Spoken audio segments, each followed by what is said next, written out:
For 3 years, Riley Bennett arrived every morning at precisely 7:45 a.m., 15 minutes before her shift officially started, carrying a perfectly organized leather planner, 2 black coffees, one with oat milk, one black, and the unshakable calm of someone who had learned how to survive a battlefield without ever stepping on a mine. Her battlefield had a name: Sienna Hartwell, CL, billionaire, untouchable.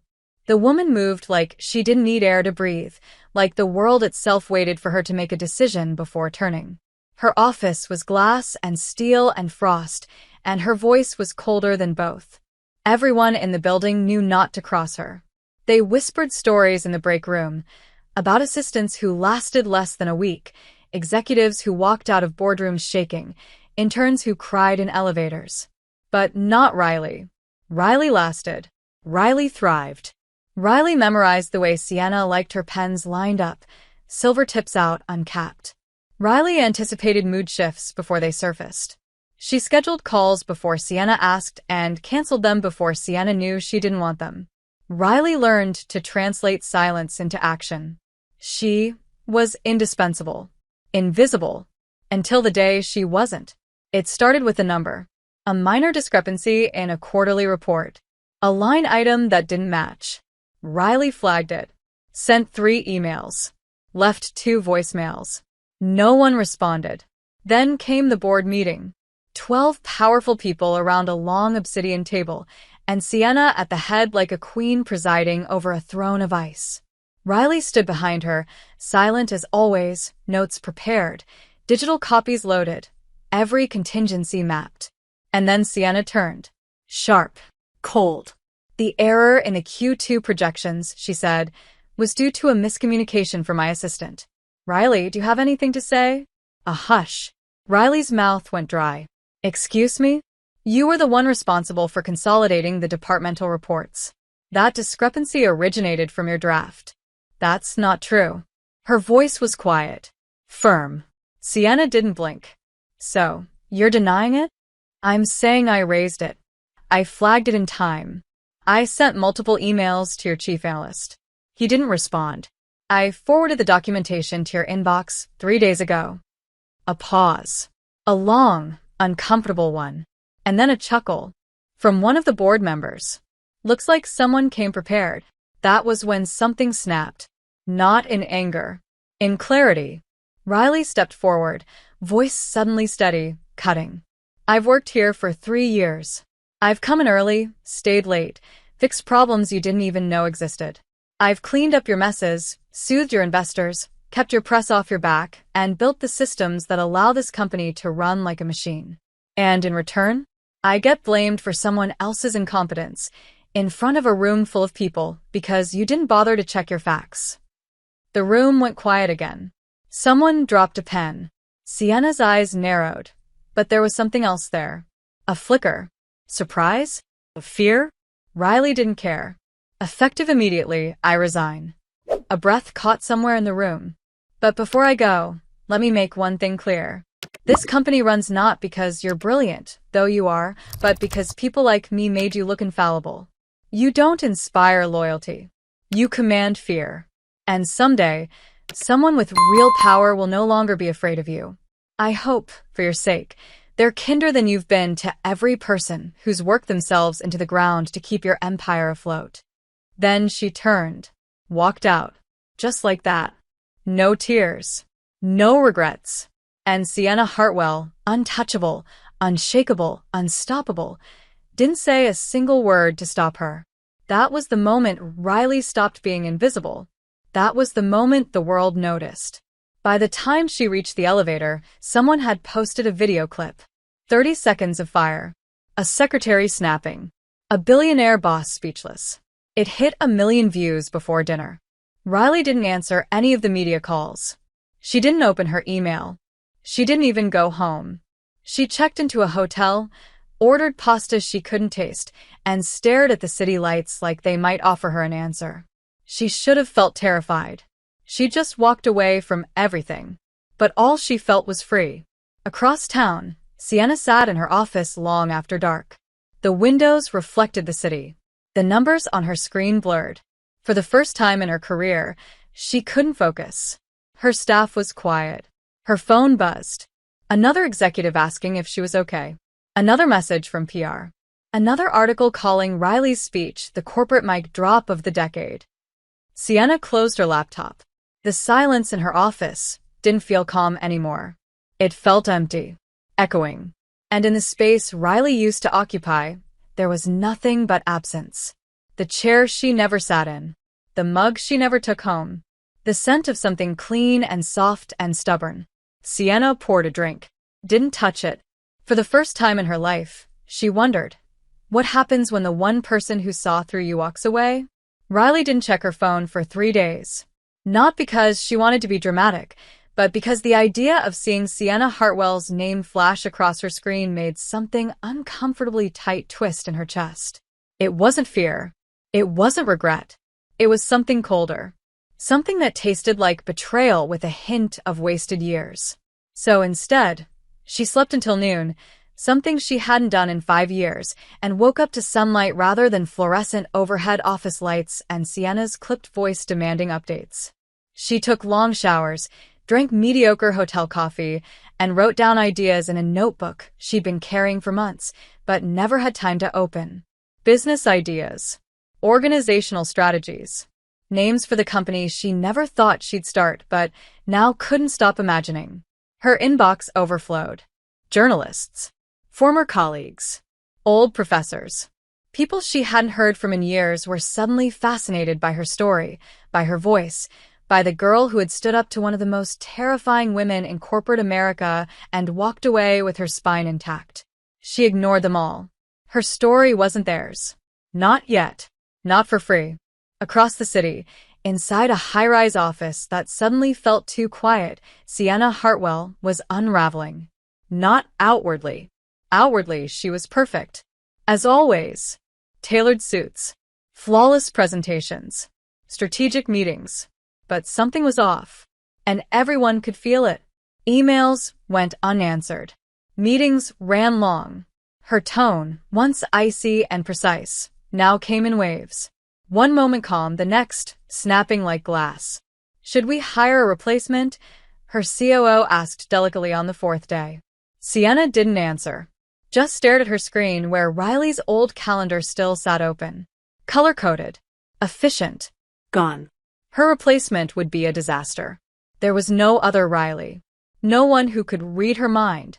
No one who would look at her, actually look at her, without fear or flattery. Just that infuriating, infallible calm. That silent resilience. That almost smile Riley wore when Sienna was at her worst. God, how had she never seen it? The office echoed. Every click of heels that wasn't Riley's felt wrong. Every coffee that wasn't made to her preference. Every document with one tiny error. She snapped more. Slept less. The investors noticed. Her board noticed. She pretended not to care. She cared. She cared too much. On day 5, she cracked. She watched the video again. That 30-second clip that had made Riley into a symbol and turned Sienna into the villain. It shouldn't have mattered. Public perception was nothing. Power was everything. But something in the way Riley had looked at her, devastated, furious, heartbroken, stuck in her lungs like glass. She hadn't just lost an assistant. She'd lost something she hadn't even realized she had. That night, alone in her penthouse, drink untouched, Sienna drafted a message. Then deleted it. Wrote another. Deleted that one too. What did you say to someone after what she'd done? How did you ask for forgiveness when you'd spent your whole life never needing it? She stared at the screen for a long time. Then, finally, typed 2 words. I'm sorry. And sent it. Just that. A white flag. A whisper. No demands. No explanations. She waited. 1 hour. 2. The reply came just after midnight. Too little too late. That should have been the end. Sienna almost let it be. But then she did something even she couldn't believe. She cleared her schedule for the first time in a decade. She went downstairs. She got in her car. And she drove. The hotel wasn't hard to find. Privacy was a fantasy when you were famous. The front desk didn't stop her. Of course not. Money was still power. But when she knocked on the door to room 1208, her heart pounded like it never had in boardrooms or negotiations or press conferences. Riley opened the door. In sweatpants. Barefaced. Hair pulled up in a messy twist. More beautiful than Sienna remembered. More dangerous, too. What are you doing here? Riley asked, no warmth in her voice. I didn't know what else to do. Try not showing up uninvited. I needed to see you. Why? To ask me to come back? To apologize in person so your conscience is clean? To say I was wrong. That made Riley pause. Sienna stepped closer. Not enough to touch. Just enough to be real. I was wrong, Riley. About the projections. About the meeting. About you. I was cruel. Yes. Dismissive. Yes. Arrogant. Always. That pulled the faintest flicker of a smile from Riley, but it didn't reach her eyes. You don't get to do this, she said quietly. You don't get to break me and then decide when we're okay. I don't want us to be okay. I want us to be real. I want to know you. Outside of my office. Outside of my ego. Riley studied her. And if I say no, I'll respect it. That'd be a first. I'm trying, Riley. Try harder. Then she closed the door. Not slamming. Not cruel. Just final. Sienna stood there for a moment. Then turned and walked away. The silence was heavier this time. But her heart felt lighter. Because for once, she'd told the truth. And maybe, just maybe, it wasn't the end after all. The name came to her in a dream. Or maybe it came sometime between the second glass of wine and the first time in years that Riley Bennett let herself believe she could be the one in charge. Not a shadow behind a desk.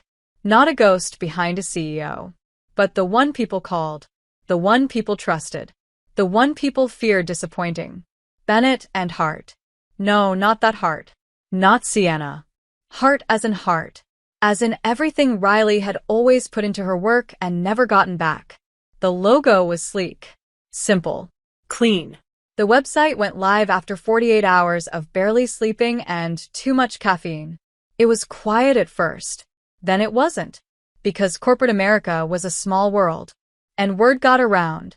About the woman who had walked away from Sienna Hartwell. About the genius-level organizer behind one of the biggest companies in the country. About the assistant who'd actually been the architect. Riley's inbox filled again. This time, not with press. With clients. CEOs.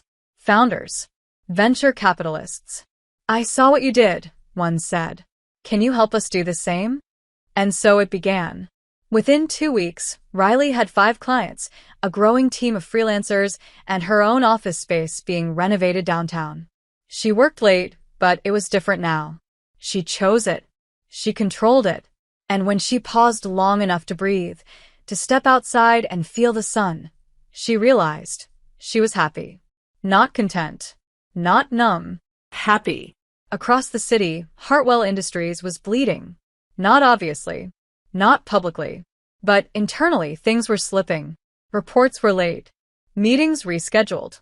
A key merger fell through because someone forgot to prepare the transition documents Riley used to handle in her sleep. Sienna's new assistant lasted 3 days. The next one, 5.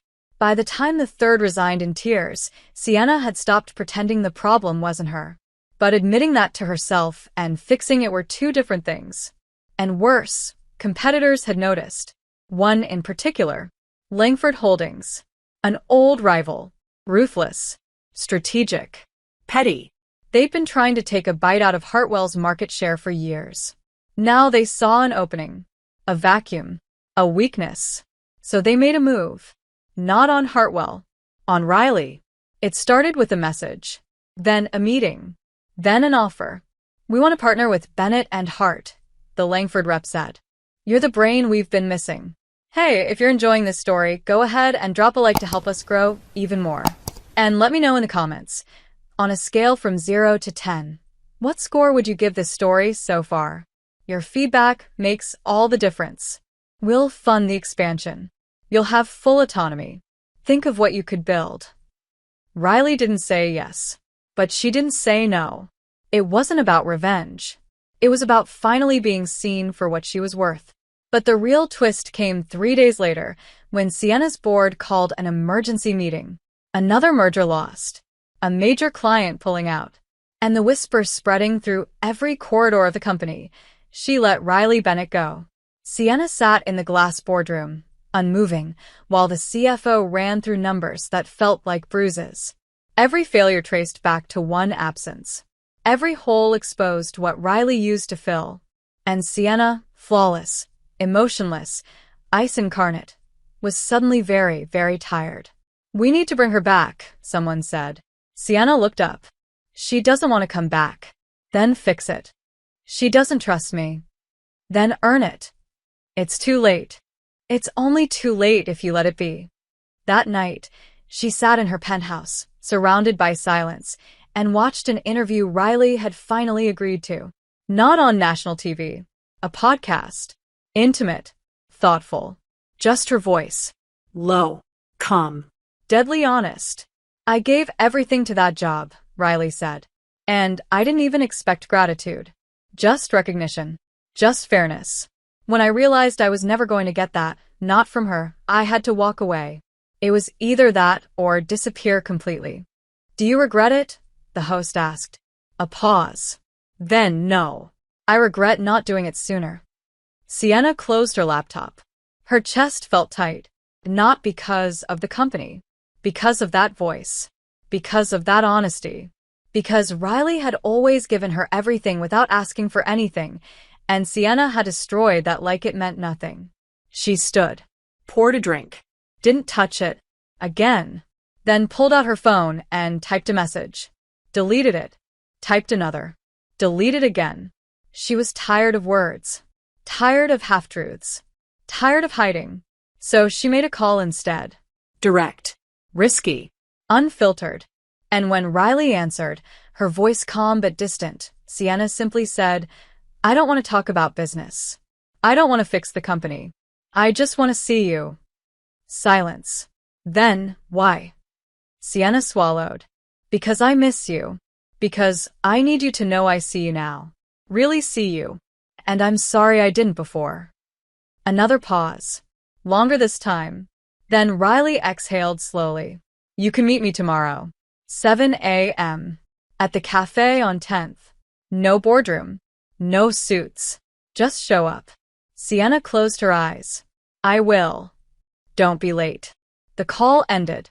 Sienna stood in the dark, phone still in hand, knowing that for the first time in years, maybe ever, she was about to fight for something that couldn't be bought. The cafe on 10th was small, tucked between a bookstore and a florist that always opened too early for anyone but the desperate or the brokenhearted. It had warm light, creaky wooden floors, and a smell of cinnamon that clung to the air like memory. At 6:57 a.m., Sienna Hartwell walked through its door. No assistant. No blazer. No heels that clicked like a countdown. She wore black jeans, a soft gray sweater, and an expression so tightly controlled it barely hid the tension rippling underneath. She looked like someone trying to look casual and failing. She ordered a coffee. No oat milk. Just black. She didn't touch it. The waitress gave her a second glance, the kind reserved for people who radiated pressure, and then left her alone. Sienna sat at a corner table, spine straight, eyes on the door, heartbeat steady like it was trying to fool her into believing she wasn't waiting for the only woman who'd ever made her feel unprepared. At exactly 7:02, Riley walked in, and the world tilted. She was wearing dark slacks, a navy blouse, no makeup except maybe a trace of color on her lips. Her hair was down. Soft. Effortless. And her presence, God, it filled the room like gravity. Sienna stood before she could stop herself. Riley didn't smile, didn't scowl, just nodded once and took the seat across from her like it was an interview, and Sienna had better come prepared. For a moment, neither spoke. The air between them was thick, not hostile, just loaded. Finally, Riley broke the silence. "You're late." Sienna blinked. "I'm 3 minutes early. I meant 2 years late." The line landed like a slap. Sienna absorbed it. "You're right. Don't agree so easily. It's not a game. It never was. It always was to you. Sienna looked down at her coffee, still untouched. I deserved that. You deserve worse. But I don't have the energy to hate you, Sienna. Her name, in Riley's voice, was both a knife and a wound. I didn't come here for drama. I came because you asked. So talk. Sienna studied her. You're different. I'm not. I just stopped shrinking to fit into spaces that weren't built for me. You were never small. No. But you treated me like I was. Like I was lucky to breathe the same air. I was wrong. And now I know that losing you was the moment I lost control. Of the company. Of myself. Of everything. Riley crossed her arms. I'm not your fix. I'm not your compass. You were my anchor. And you cut me loose. Sienna leaned forward. I didn't come here to ask you back. I came here to ask if we could start over. Riley laughed. Quiet. Sharp. You don't start over with someone you broke. You start over with someone new. I don't want someone new. Why? Because I'm successful now. Because I'm finally visible to you. Because I see you now. Not just your skills. You. Your voice. Your fire. Your silence. The way you made things better by never asking for credit. The way you watched me destroy people with words and still offered kindness when I didn't deserve it. Riley looked away. Her jaw clenched. You don't get to name those things now. Not when you ignored them for 3 years. I'm not asking for your forgiveness. Then what are you asking for? A chance to be something different with you. Not your boss. Not your fixer. Just someone who cares. You didn't care before. I did. I just didn't know how to show it. You're a grown woman, Sienna. That's not an excuse. No. But it's the truth. The silence stretched. Long, painful. Then Riley stood. This is not a movie. You don't get to flip a switch and become someone new because you feel something now. People like me, we live in the consequences. You just delegate them. Then let me stay in the consequences. Riley paused. What does that mean? It means I'm not asking for your love. I'm asking for a seat at the table. In your life. As a friend. A supporter. As whatever you'll allow. And I'll stay there until you tell me to leave. Riley looked at her. Really looked. And for a second, the fire in her eyes dimmed. You're persistent. You taught me that. I never taught you anything. Then I learned it by watching you survive me. Another silence. This one, gentler. Riley exhaled. I have a meeting in 10 minutes. I know. You check my schedule? I still follow you on LinkedIn. That earned a real smile. Small. Brief. Gone in a second.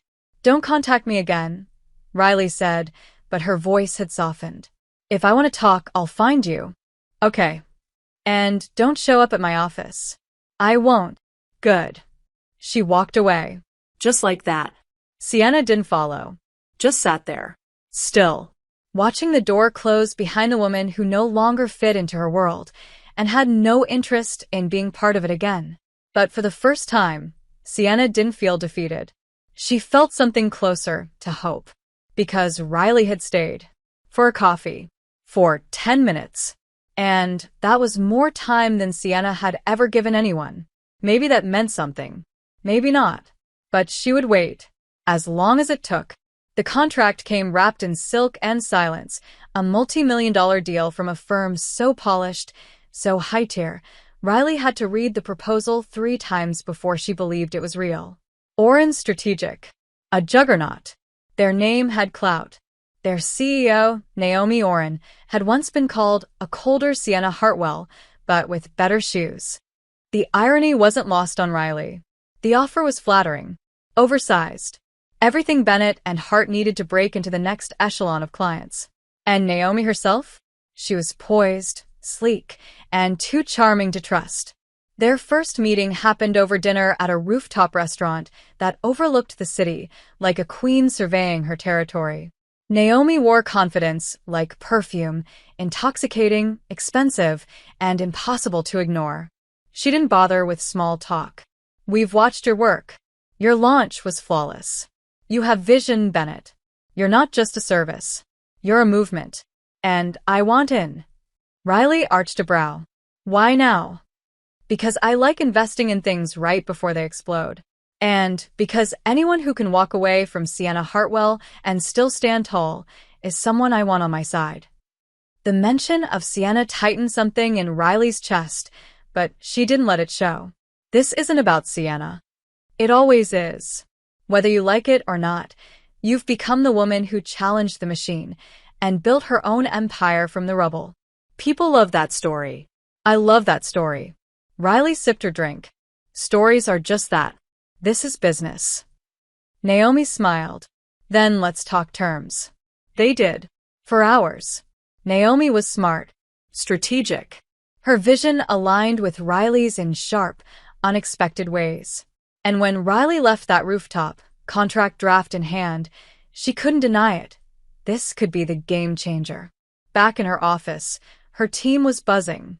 The Oren deal would triple their exposure, cement their status, make them untouchable.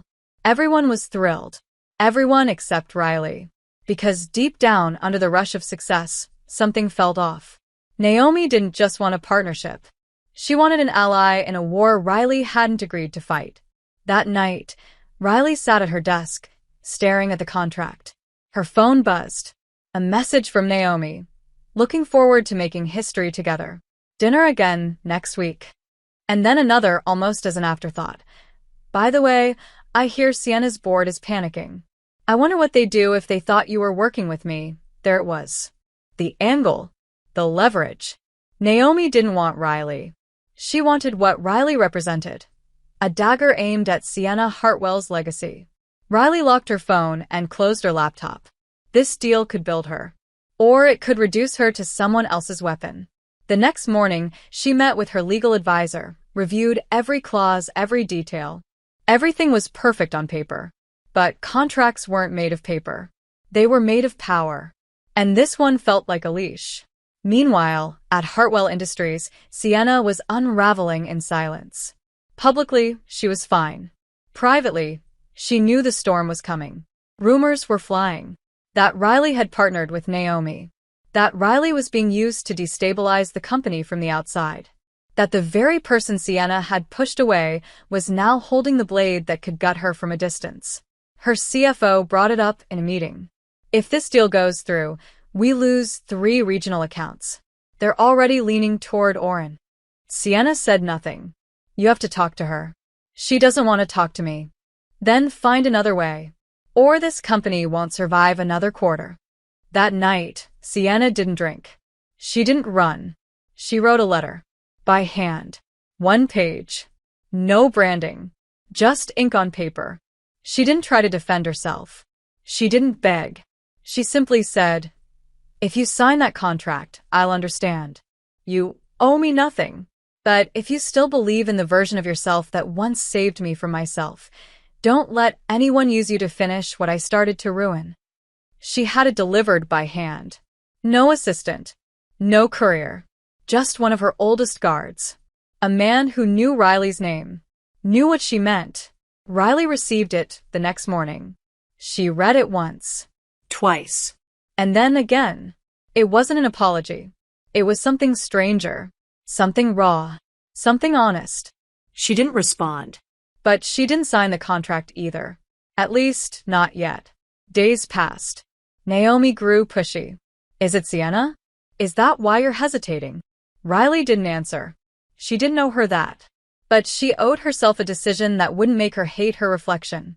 Late one night, alone in her apartment, Riley looked at the unsigned contract on her table, at the chaos it could unleash, and made a choice. She wouldn't be anyone's revenge. Not Naomi's. Not her own. The next morning, she walked into her office, called her team, and said, we're declining the Oren contract. Gasps. Confusion. Questions. She answered none of them. Only said, we don't grow by stepping on the ruins of others. We grow by building something no one's ever seen before. Meanwhile, in a corner office with too much glass and not enough light, Sienna got a message. From a junior executive. 2 words, she declined. Sienna closed her eyes and exhaled. For the first time in weeks, she let herself feel something that wasn't guilt or fear. It was small, but it was hope.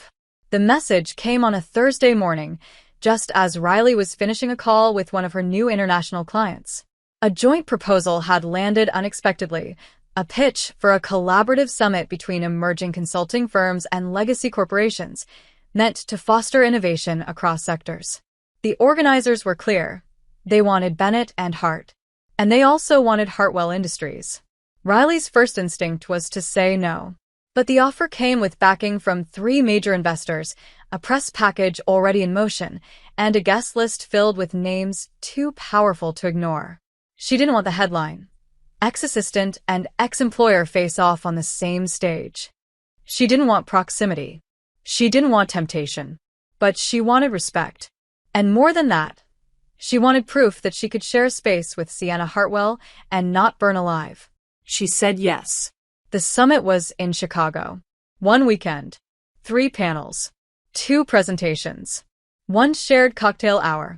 Riley arrived first. Her suite overlooked the river, floor-to-ceiling windows wrapping the skyline in glass. She wore black slacks, a cream blouse, and the quiet confidence of a woman who built her own empire with bare hands and invisible scars. Her panel was scheduled for the first afternoon. She spoke with clarity, precision, humor. The crowd was enthralled.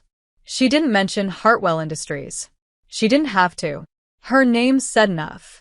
Afterward, she mingled briefly, answered questions, posed for a photo, and retreated to the edge of the room, where the air was less suffocating. That was when she saw her. Sienna. Framed in the wide arch of the ballroom door, like a shadow the light refused to swallow. She wore navy. Elegant, severe, timeless. Her hair pulled back, a thin diamond line at her wrist, and eyes that found Riley across the crowd without hesitation. They stared at each other for a beat too long. Then Sienna moved. Not toward her. Not away. Just into the space. As if testing gravity. Riley turned before their eyes could say more than her mouth was ready to. That night, she couldn't sleep. She lay in her hotel bed staring at the ceiling, heart racing with no rhythm, pulse chasing something she refused to name. The next day was Sienna's panel. Riley didn't plan to attend, but her feet didn't agree. She slipped into the back 5 minutes after it started and stood by the wall. Sienna spoke like thunder in velvet. Controlled. Devastating. Visionary. And then she said it, midway through a point about company culture and legacy, her tone shifted. When we talk about loyalty, Sienna said, we tend to value silence and obedience. But the most loyal people I've ever known were the ones who challenged me when I least wanted to be challenged. The ones who left not out of disloyalty but because they refused to let me destroy the parts of them I didn't understand. And I was wrong to ever let them walk away. A pause. The audience didn't know what it meant. But Riley did. Her breath hitched. After the panel, Riley walked the long way out of the conference hall, hoping the distance would cool the ache in her chest. But Sienna was waiting near the elevators. Alone. No entourage. No mask. Just her. You came, Sienna said. Riley didn't deny it. You spoke well. You looked like you wanted to interrupt. I did. Why didn't you? Because it wasn't my place. Sienna stepped closer. Not touching. Not crowding. Just there. Can I walk with you? Is this a game? No, then yes. For 1 block. They walked in silence. The wind was soft. The city loud. Sienna glanced at her. I didn't expect you to come. I didn't expect to want to. And yet. They stopped outside Riley's hotel. I should go, Riley said, voice low. I know. But she didn't move. And neither did Sienna. Something hung between them. Unspoken. Lit. Do you ever think about what would have happened if I had seen you sooner? Sienna asked. Riley laughed, bitter and quiet. We'd have destroyed each other. You were too cruel. I was too forgiving. We were poison in those walls. And now we're still poison. But at least we know it. You make me want to be better, Sienna whispered. Riley's breath caught. That's not my job. No. But it's still the truth. And then, because the air was too heavy and her heart was too loud, Riley reached up and brushed a hair off Sienna's cheek. Barely a touch. A tremble. I shouldn't want this, she said. I shouldn't ask you to. But we do. Do you feel it too? Every time you walk into a room. A silence bloomed. Not awkward. Just full. Then Sienna leaned in, slow, hesitant, giving Riley time to say no. Riley didn't. Their lips met like a promise neither of them trusted yet, soft, searching, trembling. Not hungry, not desperate, just real. When they pulled back, Riley's voice was barely a breath. This doesn't fix anything. I know. You still have work to do. I know. But this is a start. Sienna nodded, eyes fierce and fragile. Let me earn the rest. Riley looked at her, really looked and nodded once. One block at a time. And they stood there, on a sidewalk lit by city lights and 1,000 broken moments stitched together by something terrifying and beautiful, hope. Riley told herself it was just a kiss. A moment. A lapse in judgment fueled by too much memory and too little distance. It didn't mean anything.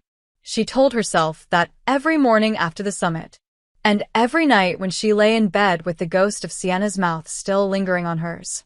She threw herself into work, meetings, contracts, presentations. She expanded her team, launched a new client interface, accepted 2 speaking invitations. She was thriving, on paper, but the rhythm of her days had changed.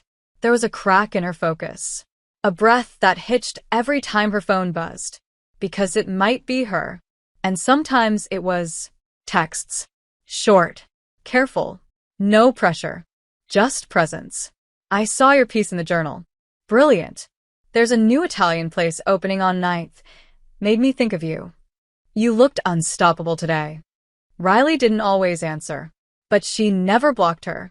And some nights, when the world quieted, she'd open their thread and read the messages like they were chapters of a story she didn't know if she was brave enough to finish.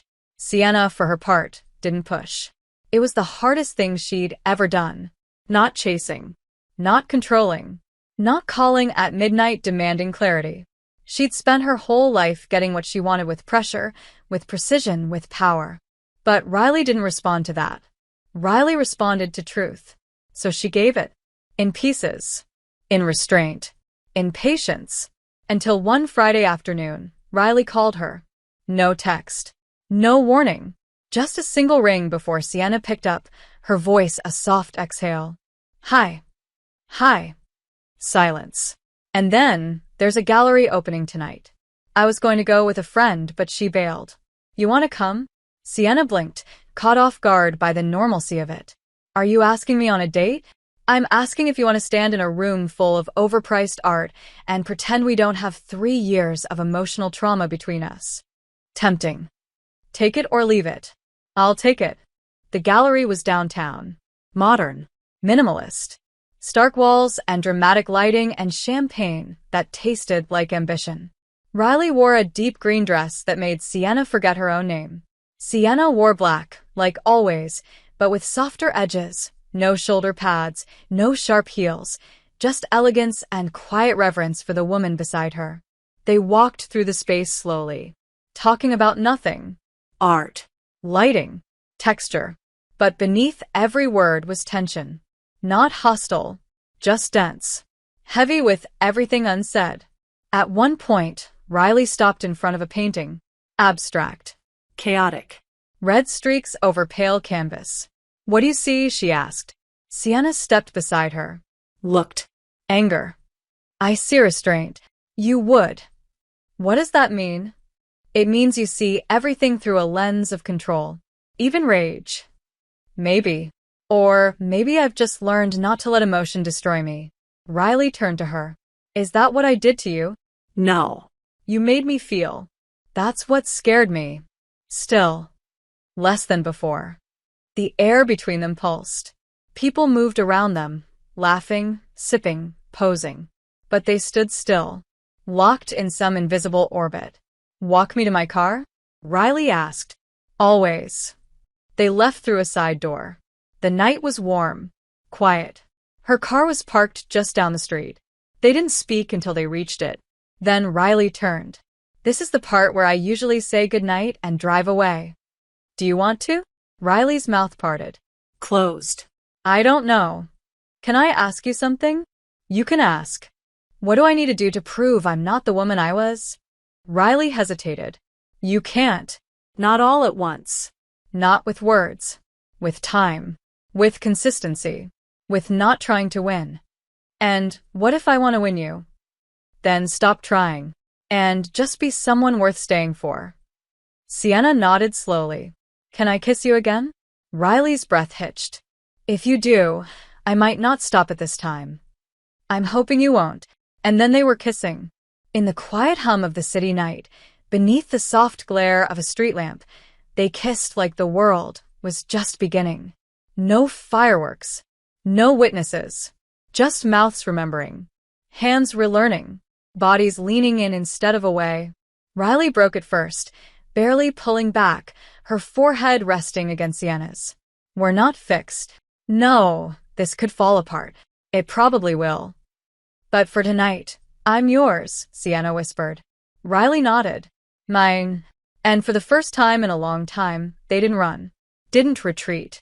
Didn't explain. They just stood there. Together. In the messy, complicated space between past and future. And let something bloom. The weekend after the kiss was quiet.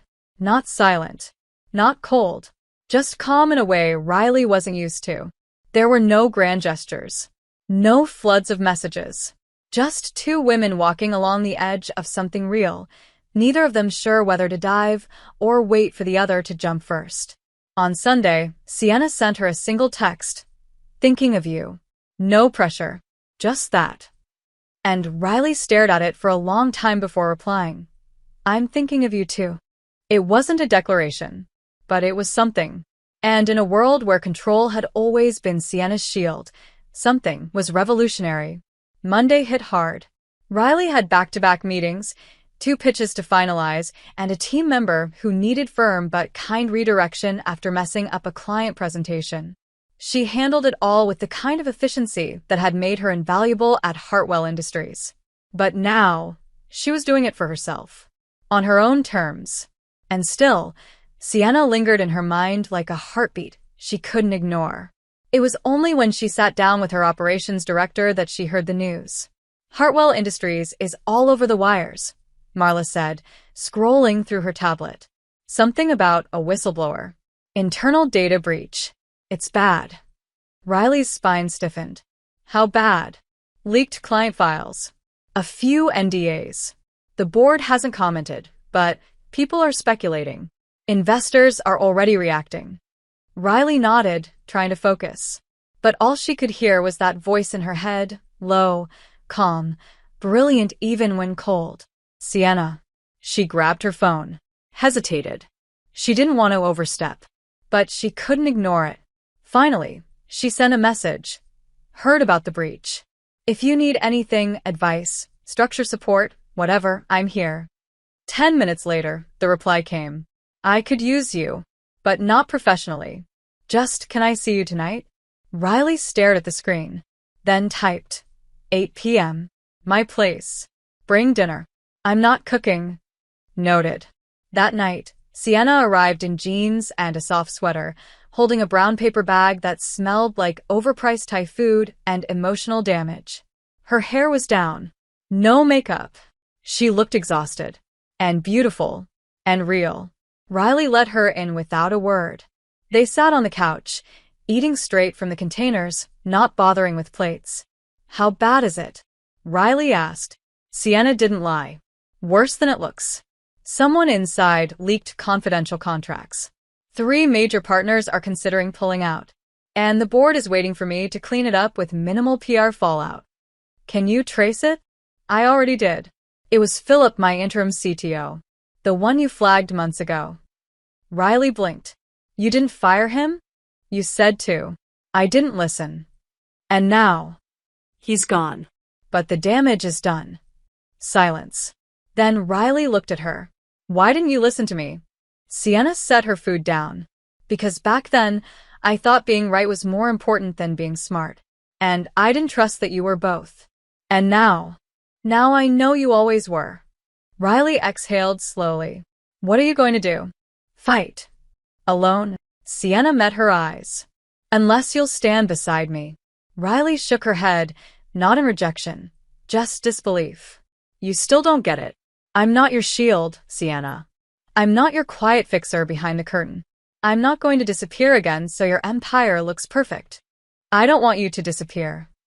Then stop trying to frame this as me saving you. I don't need saving. Then why are you here? Because I didn't know who else to turn to. Because I trust you. Because when things fall apart, you're the only person who ever made me feel like I could survive it. The air between them thickened. Tension, anger, Desire. old wounds and new wants colliding. You hurt me, Riley said, voice low. You made me doubt myself. You made me small in a world I helped you build. Sienna's voice cracked. I know. You took credit for my ideas. You used my silence as a weapon. I know. And still, I'm here. Why do you think that is? Because you still feel it. Even now. Feel what? Us. Riley didn't move. Didn't speak. Just let the words settle. Then, quietly. And if I do, then let me try. Let me show you what it's like to be chosen, not used. Let me love you the way I should have from the start. Riley's breath hitched. Love. I don't know what else to call it. This is a terrible time. It's the only time I've ever been honest. And just like that, the walls cracked. Not crumbled, but cracked wide enough for light to slip through. Riley leaned forward, her forehead resting against Sienna's. I'm scared of you. I'm scared of me too. We're not ready. Maybe not. But I want to try. And in the quiet of a small apartment filled with half-eaten noodles and unfinished conversations, they kissed again. Slower this time. Deeper. A confession. A question. A promise made in the language of mouths and hands and hearts too tired to pretend anymore. They didn't sleep together that night. They lay curled on the couch, tangled under a blanket, just holding each other. And for the first time, it didn't feel like the aftermath of something dangerous. It felt like the beginning of something worth surviving. It started with a single file. Sienna forwarded it to Riley with no subject line and only one sentence in the body. Can you take a look? Riley opened it after 2 hours, more out of curiosity than obligation. A mess. A disaster of misaligned strategies and poorly tracked revenue streams. She replied with a full analysis before midnight. Bullet points. Color-coded breakdowns. A solution. 2 hours later, Sienna responded. That's better than what my entire executive team gave me in 3 days. Riley didn't reply. She didn't need to. The next day, 3 more files arrived. Then a call. Then an invitation to sit in on a confidential meeting as an outside consultant. Riley agreed, but under conditions. She wouldn't answer to the board. She wouldn't sign a long-term contract. She would have full autonomy to say no, to walk away at any time. Sienna agreed to everything without blinking. And just like that, they were back in each other's orbit. But this time it was different. Riley walked into the Hartwell Industries headquarters not as an assistant, not as someone invisible. She walked in as a force. Independent. Self-owned. And everyone noticed. Especially Sienna. Their first strategy session was tense. Not because of conflict, but because of what wasn't being said. Riley spread her notes across the table, her voice calm and sharp. If you want to repair investor trust, you need to show stability. That means trimming dead weight, reorganizing your executive tiers, naming someone publicly to oversee compliance. You. Me? You built this. You own the fall and the fix. Sienna didn't flinch. What else? Stop hiding. Release a statement. Not sanitized. Human. That's not my brand. Your brand is falling apart. Time to evolve. Sienna smiled, slow and dangerous. You always did tell me the truth, no matter how much it stung. And you always hated me for it. I hated how much I needed you. Silence. Hot. Close. Unresolved. Let's stick to the agenda, Riley said, flipping the page. But her voice had softened. That night, Sienna sent another text. Just 2 words. Thank you. Riley didn't answer. She was already thinking about the next day, about working together again, about what it meant to sit at the same table without flinching. Over the next 2 weeks, they fell into a rhythm that was dangerously familiar and entirely new. Riley came to the office 3 times a week, always as a consultant, always in control. She carried herself differently now, shoulders back, chin high, eyes level with everyone. Sienna watched her like someone watching a flame, not afraid, but aware that if she leaned too close, she'd get burned. Still, she leaned. Every meeting, every hallway interaction, every late-night email, they added up. Until one night, Sienna lingered at Riley's office door after a final debrief. "You want to get a drink?" she asked, voice carefully casual. Riley looked up. "Is this professional?" "No, then maybe." They went to a quiet bar 2 blocks away. Dark wood. Low music. Just enough distance from the world. They sat in a booth, drinks untouched for the first 10 minutes. "I've been thinking," Sienna said, fingers tracing the rim of her glass, "about what it would have looked like if I'd promoted you instead of controlling you." Riley's gaze didn't waver. "You weren't ready to share power." "I'm trying to be now." "Trying isn't enough." "Then what is?" "Doing it. Every day. Even when it's inconvenient. I want you beside me." "Professionally?" Yes. "And don't." "Why?" "Because I don't know if I'll survive loving you and being under you again, in any capacity." Sienna's jaw tensed. "I wouldn't ask you to sacrifice your identity. Not anymore. But the question is, can we build something where I don't have to shrink? That's the only thing I want now. You. Full size. Full fire. No compromise." Riley looked away, heart pounding. "Then prove it." How? "Give me space to lead. Not just advise.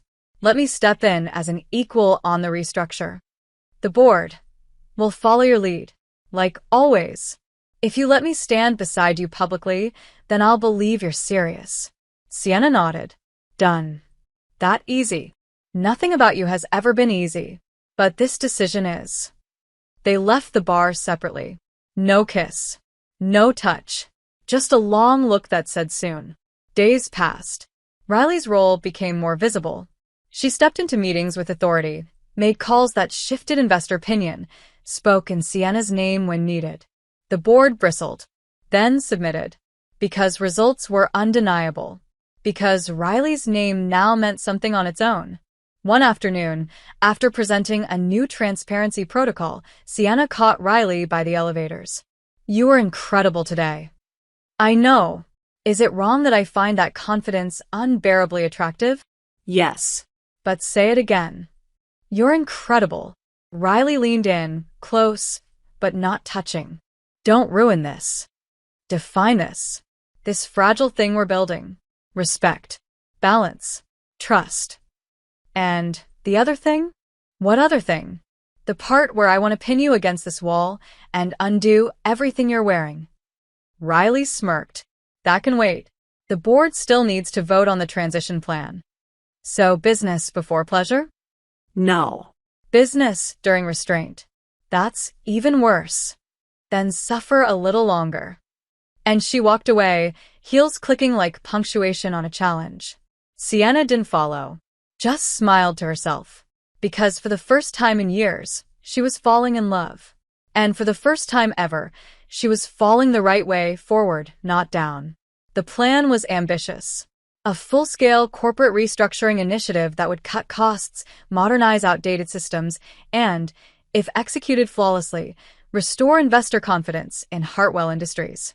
Riley had drafted the blueprint, presented it, owned it, and now she was about to lead it. Alone. Sienna didn't hesitate when she made the call. "The board wants to oversee the process," she told Riley in her office late one evening. "But I told them no.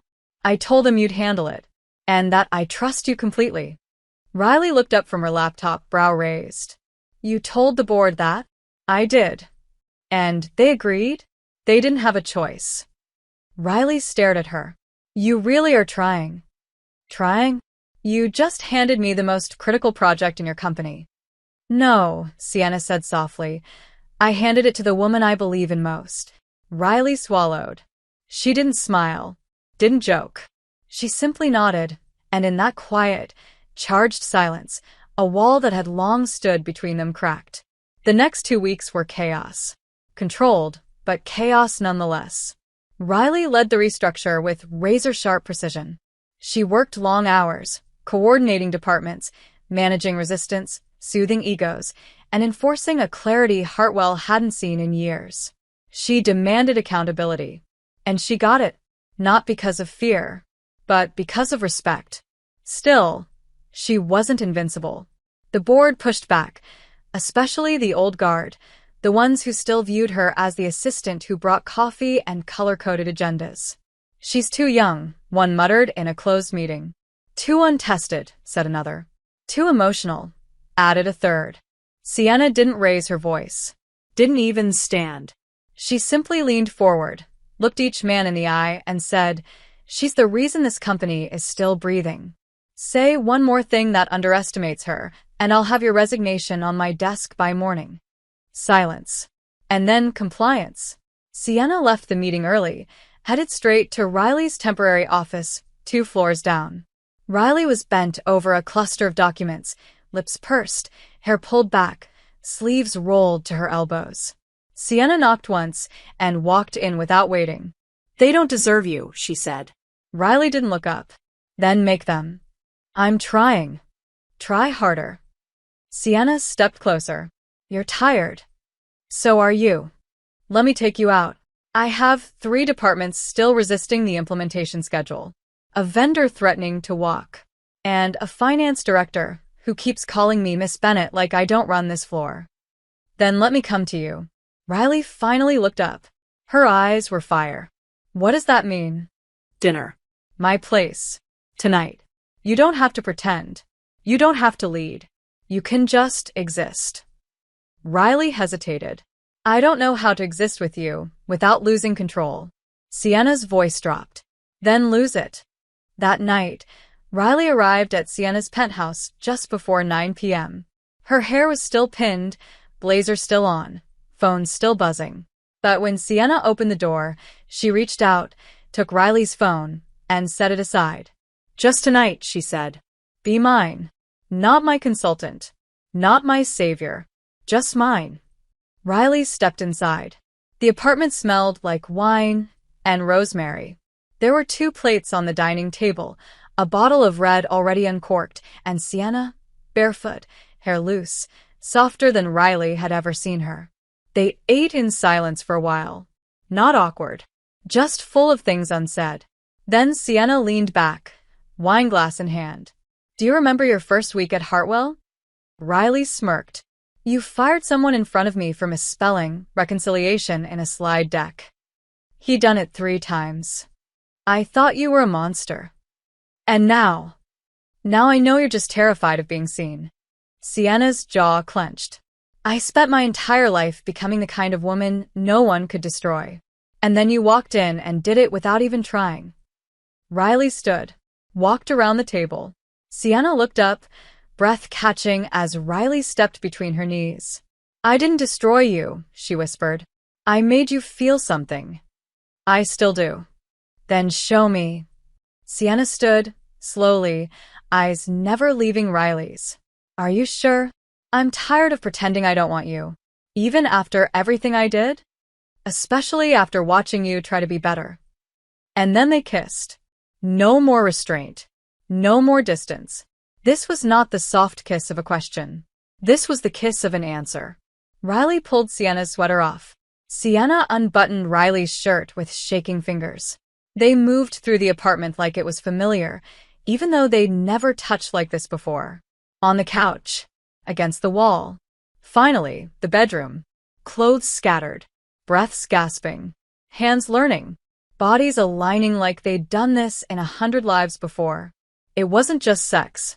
It was a reckoning, a reclamation, a burning down, and a building up. Afterward, They lay tangled in the sheets, sweat cooling, hearts still racing. Sienna pressed a kiss to Riley's shoulder. "Stay."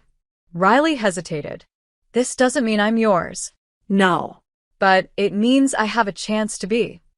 Riley turned to face her. "If you hurt me again, there won't be a third chance." "I know. And this time, I won't love you quietly.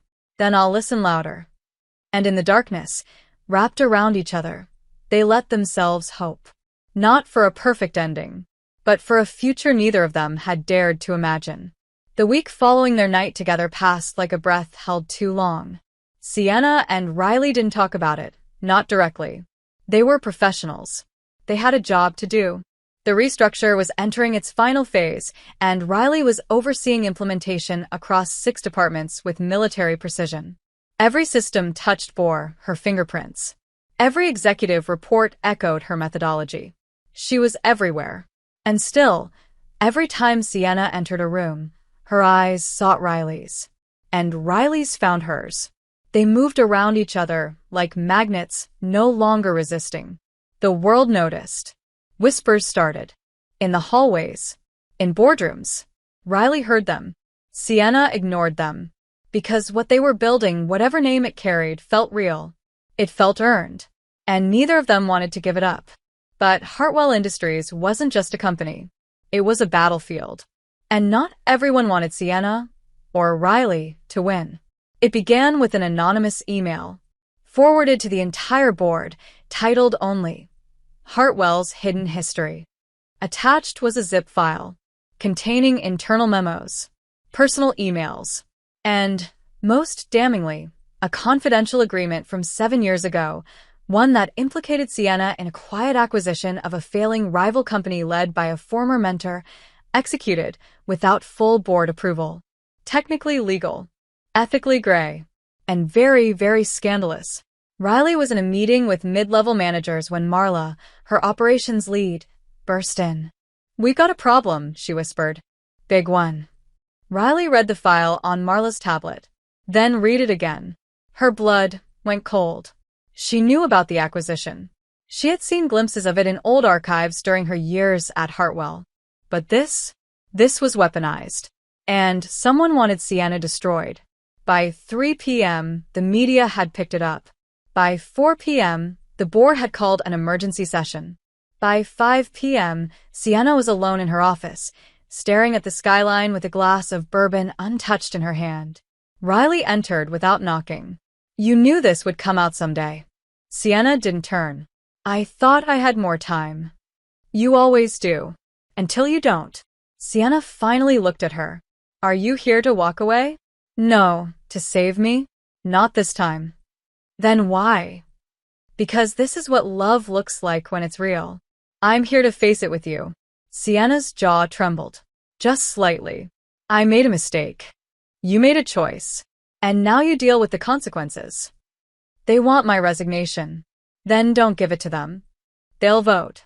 I'll lose. Then fight." "I've fought my whole life." "Then fight smarter." Silence stretched, thick with the weight of the moment. Riley stepped closer. "You've changed.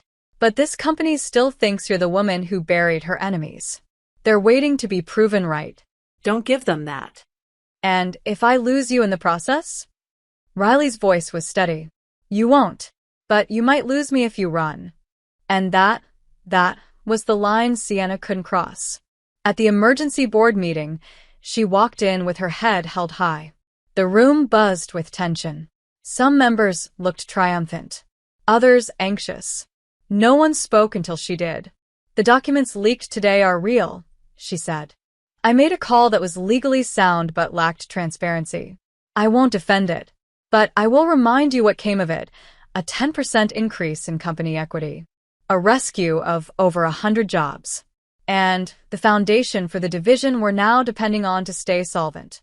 If my mistake requires punishment, so be it. But I will not be sacrificed for the sake of someone else's ambition. Vote if you must. But know this: I am not the same woman I was 7 years ago. And I will not apologize for growing." Murmurs. One voice spoke, Gregory Lang, the board's eldest member. And if we ask for your resignation? Sienna didn't flinch. You'll have it, but I'll walk out with my head high.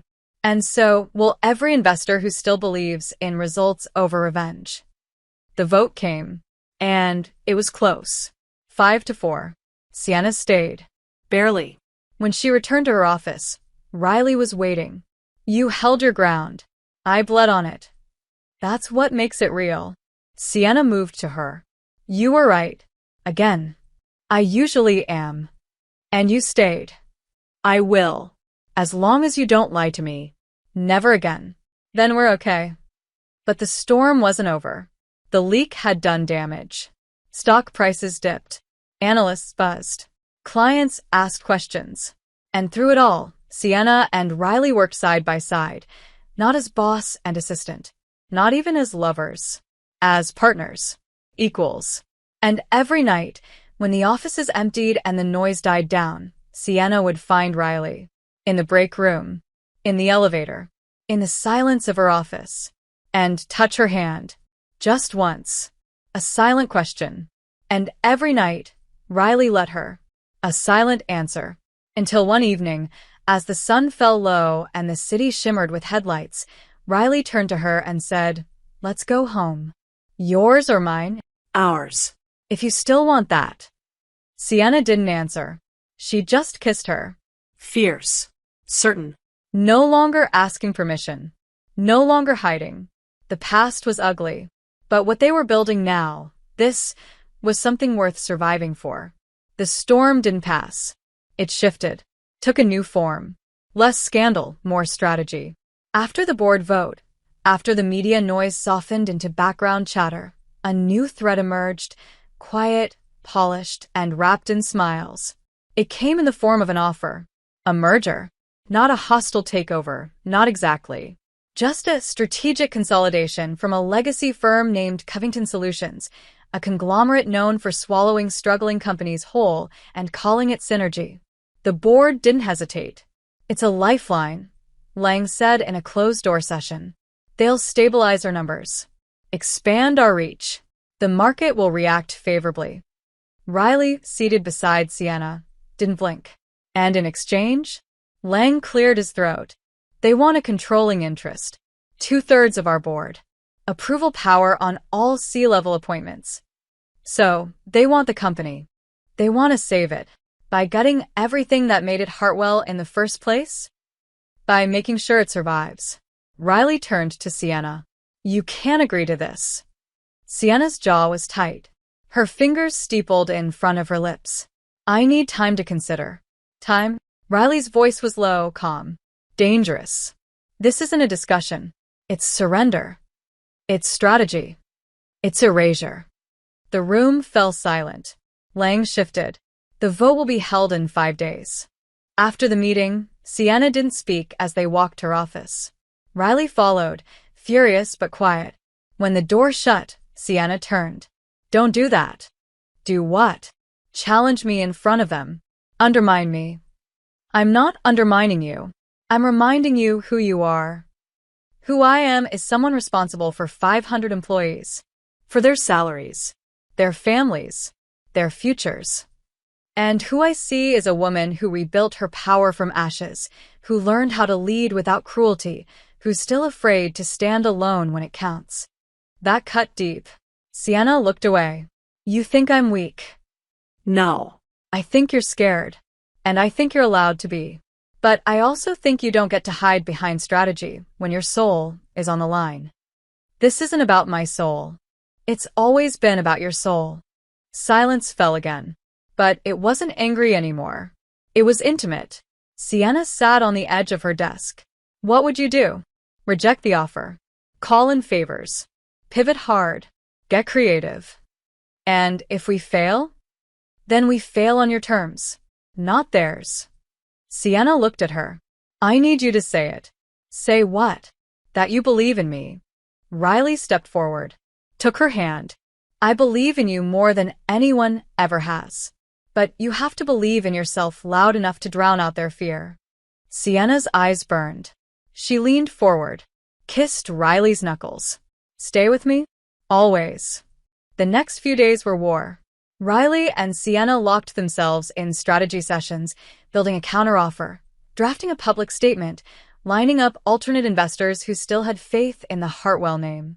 And through it all, something changed between them. Their love stopped being a secret. It happened in whispers and glances, in the way Sienna touched Riley's back as they passed in the hallway, in the way Riley handed her coffee with 2 creams, no sugar, without being asked. The office noticed. The world noticed. A reporter slipped the headline into a business blog on Thursday afternoon. Rumored romance in the C-suite? Hartwell CEO and ex-assistant turned consultant may be more than just strategic partners. Riley read it at her desk, blinked once, then walked straight into Sienna's office. "Well," she said, "that didn't take long." Sienna turned her screen to show the same article. "Do we deny it?" "No. Do we confirm it?" Riley shrugged. "We keep building something real. Let them talk." "They will." "Then let them be right." Sienna stood, walked over, touched Riley's cheek. "You terrify me." "Likewise. But I'd rather fall with you than rise alone." That night, they went home together. No hiding. No hesitation. Sienna cooked. Riley teased her about it. They made love slow, hands memorizing what hearts already knew. The next morning, they presented their counterproposal to the board. A leaner path. A new investor ready to infuse capital. A plan that required risk, but promised integrity. Lang was the last to speak. "And if we decline your offer?" Sienna didn't pause. "Then I resign." "And so does she." Riley didn't flinch. Neither did the board. The vote was 6-3. The Hartwell name stayed in Sienna's hands. After the meeting in the elevator, Sienna looked at Riley. "You just bet your whole career on me." "I bet on us." "What if we're wrong?" Riley smiled. "Then at least we lose together." The headlines didn't stop. The counteroffer was a triumph, but the world saw more than just a business decision. They saw power. They saw rebellion. They saw 2 women, once separated by hierarchy, now united by strategy and something far more intimate, refusing to play by the rules. And some people didn't like it. Most notably, Vivian Black, former Hartwell board member, corporate shark, and the last person Sienna ever expected to see again. She had left 5 years ago in the fallout of a hostile disagreement. One Sienna had won, barely. Vivian had disappeared into the shadows of consulting work and private equity. But power, like flame, always licked its way back to oxygen. And Vivian had returned. She showed up unannounced to a fundraising gala for urban innovation. One Hartwell was sponsoring, one Sienna and Riley were attending together. She wore a red gown and a sharper smile. She found them before dessert. "Sienna," she purred, "you're glowing. Love looks good on you." Riley straightened, but didn't speak. Sienna smiled, thin and cold. "Vivian, I didn't know rats were allowed back inside." "Oh, darling." "Don't flatter yourself. I'm not here for you. I'm here for your crown." Riley spoke then. "You'll have to pry it from her cold, living hands." Vivian laughed. "You must be the infamous Riley. I've heard so much. Fierce, loyal, brilliant, but also reckless." Her eyes gleamed. "It's a shame, really. Someone like you, tied to someone like her. You could have been a legend on your own." Riley didn't rise to it. "Funny. That's exactly what I am." Vivian leaned closer, voice dropping. "Enjoy the spotlight while it lasts. This empire of hers, it was always built on sand." She walked away like she owned the night. Sienna turned to Riley. "She's bluffing." "Maybe. But I've worked in your archives. She's not the only one who knows where your ghosts are buried." Then we start digging first. Over the next week, Riley doubled down on transparency. She launched a voluntary audit of Hartwell's last decade of financial decisions, created a digital archive of press releases, and implemented a whistleblower policy Sienna had always resisted, until now. Meanwhile, whispers spread. A suspicious leak. A stalled client contract. A canceled partnership. Riley was called into meetings alone. "What's your influence over the CEO?" one investor asked. Are your decisions based on logic or intimacy? Said another. Riley didn't blink. Would you be asking me that if I were a man? Silence. Uneasy. But she didn't back down. That night, she told Sienna everything. The questions. The tone. The veiled threats. They think I'm sleeping my way into power, she said. They think I'm your weakness. Sienna's voice was quiet. Are you regretting this? No. But I need to be more than the woman you love. I need to be respected on my own. You are. Then we need to act like it. The next morning, they arrived separately. Took separate elevators. Riley led the executive roundtable while Sienna handled investor relations. It was tactical, professional, Strategic. And it was hell. because the space between them wasn't emotional, it was armor. And both of them hated wearing it. 3 days later, Vivian struck. A memo leaked, one allegedly written by Riley 6 months earlier, suggesting that Hartwell's leadership was compromised by emotional entanglements. It was fake, clearly, but the damage was done. News outlets pounced. Articles used words like nepotism, bias, and manipulation.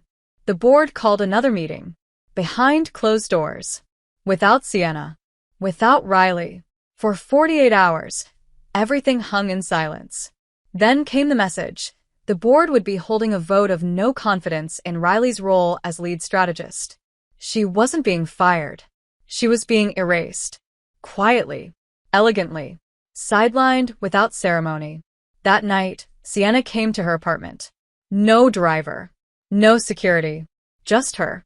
She looked wrecked. They're afraid, she said. They think if they remove you, the press will calm down. And you? I'm afraid too. But not of them. Of what, then? Sienna's voice broke. Of losing you. Of watching you bleed for me, again and again, while I stand in rooms that erase everything you are.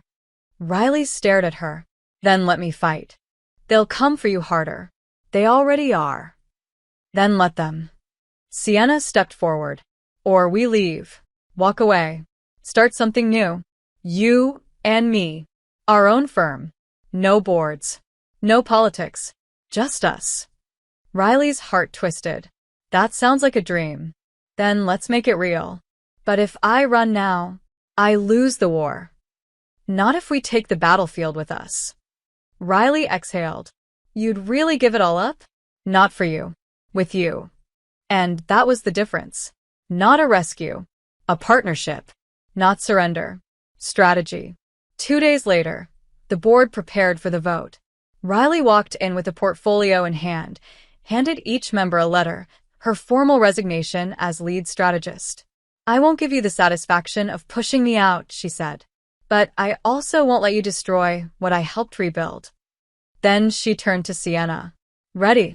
Sienna stood. I'm resigning too. Effective immediately. Chaos.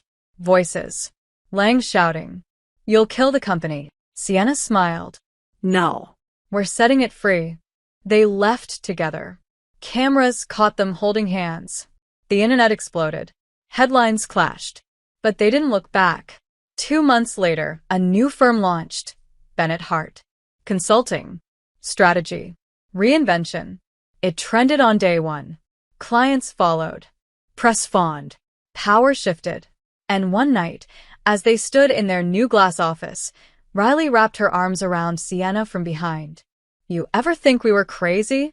All the time. Regret it? Never. Even if we fail? Sienna turned, kissed her slow. Then we fail together. But I'd rather fail in truth than succeed in silence. And outside, the city pulsed like a heart that refused to stop beating.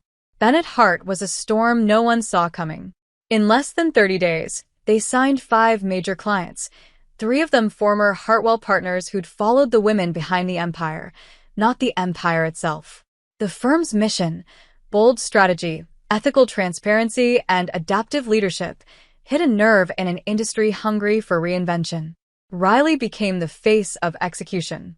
Systems. Structure. Vision. Sienna was fire and elegance, handling media, investors, and high-profile contracts with a sharp smile and a steel spine. Together, they were unstoppable. On the outside, but inside, cracks formed. Not between them, Not yet. but within Riley. At first, it was subtle. A hesitation before interviews. A moment of silence in strategy calls. But it built, because everywhere she turned, the spotlight followed. The woman who challenged Hartwell. The assistant who rose. The girlfriend of a former CEO. That last one stung most. She hated that word, girlfriend, as if she were a phase, a tag-along, a plot twist in someone else's story. She wanted to be more than the woman Sienna loved. She wanted to be the woman Sienna built this with. But power didn't erase insecurity. It just changed its shape. One night, after back-to-back meetings and an exhausting call with a potential European partner, Riley found herself alone in their office, staring at the city lights through the glass. Sienna entered quietly. "You're still here." Riley didn't turn. "So are you. We're going to burn out." "You think we already haven't?" Sienna stepped closer. "Talk to me." "It's nothing." "Don't do that." "Don't do what?" "Turn your fear into silence." "I know that move." Riley turned, eyes tired. "I thought I'd feel powerful. Finally having my name on the door. Finally doing this on my terms. But I feel like I'm constantly proving I belong. And I'm exhausted." "You do belong. Tell that to the clients who only want me if you're in the room. Or the reporters who call me the bold beauty beside the brilliant CEO. They're wrong. I know that. But I still hear it. And it makes me question everything. Especially when I look at you and wonder how the hell someone like you wants someone like me."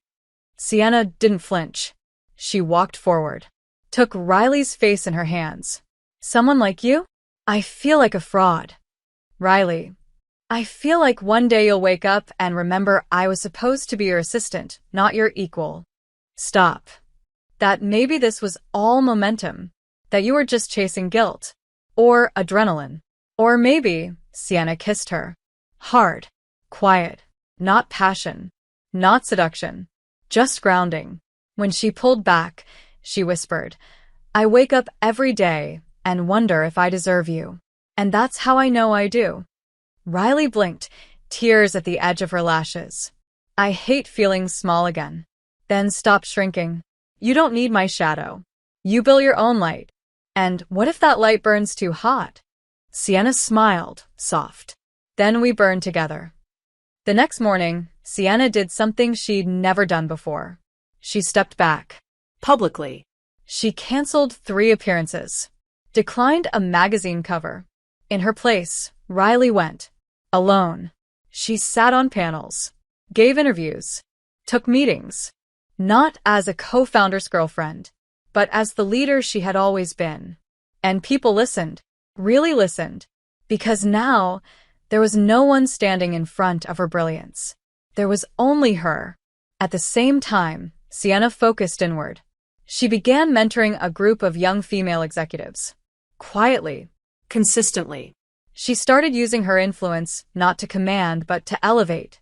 Together, they redefined what it meant to lead, to love, and to survive. But it wasn't easy. One night, weeks later, Riley came home to find Sienna on the balcony of their loft, barefoot, wine in hand, hair undone. She looked out at the city, like she was holding a secret. "What is it?" Riley asked. "I was offered a board seat," Sienna said. "Covington." Riley's breath hitched. "The same company that tried to take Hartwell from you? Apparently, they think I'm useful now. Are you going to take it?" "I don't know." Riley walked to her. "Does it make you feel powerful?" "It makes me feel tempted." "Then we talk about it." "Not as CEO and strategist. As us." Sienna looked at her. "Would it change how you see me?" "Nothing could. But I want us to build a life we chose, not a life we fell into. And if I want it, then we'll figure it out. But only if it's about the work, not revenge." Sienna smiled. "You always know when I'm slipping." That's what partners do. They stood there, quiet, the skyline glowing. the world pulsing beneath their feet. And something shifted. Not drama, not chaos, just love. Mature. Earned. Real. Sienna turned. Do you ever think about forever? Riley smiled. I used to think it didn't exist. Now I think it's a choice we make every day. Then I choose it. With you. Even when I'm difficult? Especially then. Even when I doubt everything? That's when I'll hold you tighter. And if I forget how to be strong? Sienna pressed her lips to Riley's temple. Then I'll be strong for both of us. And for the first time, forever didn't feel like a fantasy. It felt like the next step. The email sat in Sienna's inbox for 3 days before she opened it again. Covington Group Board invitation. Confirm attendance? It was sleek. Professional. Prestigious. A seat at one of the most powerful tables in corporate America. One she'd once have killed for. Now, she wasn't sure it still belonged to the woman she was becoming. Riley didn't ask about it. Not once. Not directly.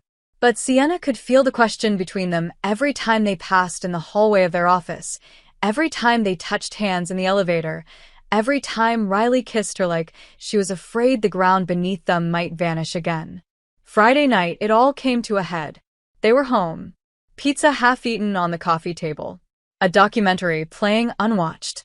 Sienna sat cross-legged on the couch, laptop in her lap, fingers frozen above the keyboard. I'm going to decline, she said softly. Riley didn't look up from where she sat on the floor, leaning against the couch. You sure? No, then don't do it for me. I'm not. Then why? Sienna closed the laptop and placed it aside.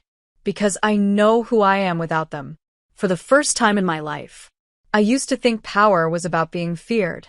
About being the last one standing. But it's not. It's about building something that outlives you. And I want to build that with you.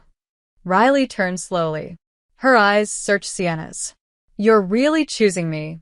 No, Sienna reached down, laced their fingers together. I'm choosing us. Riley stood, stepped into her space. Then marry me. Silence. A breath. Sienna blinked. What? You heard me. You're serious. I'm tired of waiting for the next storm. I want to choose joy. Every day. Out loud. Sienna's voice cracked. I never imagined this. A future where I get to be loved and still be myself. Then let's stop imagining and start living it. Tears spilled silently down Sienna's cheeks as she nodded. Yes. Yes, I'll marry you. They didn't plan a wedding right away. They were too busy building. But they wore rings. Thin bands of gold they chose together on a quiet Sunday afternoon. No photographers. No press releases. Just them in a small shop downtown trying to pick something that felt like home. Bennett's heart thrived. They signed international clients. Created a mentorship network for women in leadership. Reinvested profits into community programs that rewrote what corporate responsibility could look like. And still, the world questioned them. They got called radical. Disruptive. Emotional. They embraced every word. Because the empire they were building wasn't for approval, it was for legacy. One morning, nearly a year after their first kiss, they found themselves in Paris for a global summit.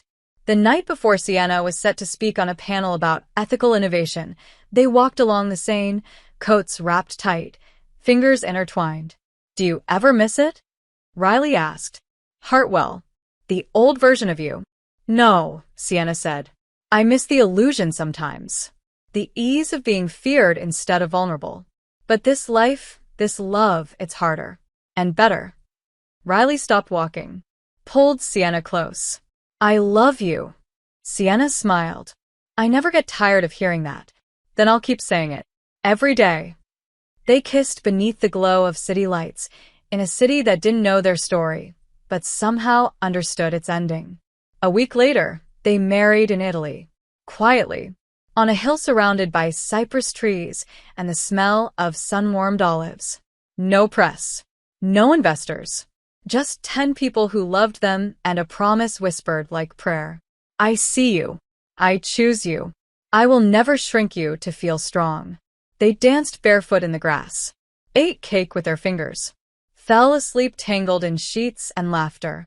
And somewhere, deep in the part of them that had once believed love had to be earned through pain, they made peace with the truth. Real love is not found in grand gestures or perfect timing. It's found in the quiet choice to keep showing up, even when it's hard. Especially when it's hard. Sienna Hartwell didn't lose her empire. She transformed it. And Riley Bennett didn't remain someone's assistant. She became the architect of her own legacy and the woman who rewrote the ending for both of them. Together, they didn't just survive. They soared. If you enjoyed this content and want to support the channel in a special way, try clicking the thanks button below. It's the one with the heart and $sign icon. With super thanks, you can make a direct contribution to the channel, which helps me keep creating awesome videos for you.